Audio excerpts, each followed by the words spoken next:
Distrito Eclesiastico ng Agusan del Sur ang kanilang kikipagkaisa sa isinagawang Evangelical Mission kamakailan. May report si kapatid na Eliani Bancayrin.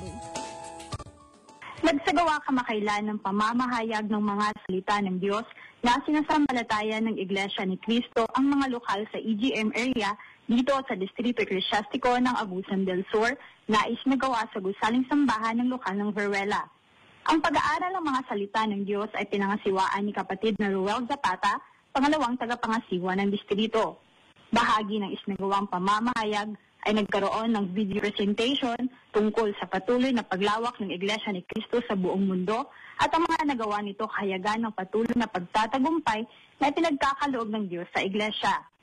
Napuno ng mga panauhin ang gusaling sambahan na pinagdausan ng pamamahayag.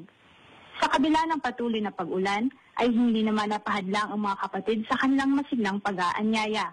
Kahayagan lamang ito ng kanilang patuloy na pakikiisa sa lahat ng mga aktibidad na inilulunsad ng tagapamahalang pangkalahatan ng Iglesia ni Cristo, ang kapatid na Eduardo V. Manalo.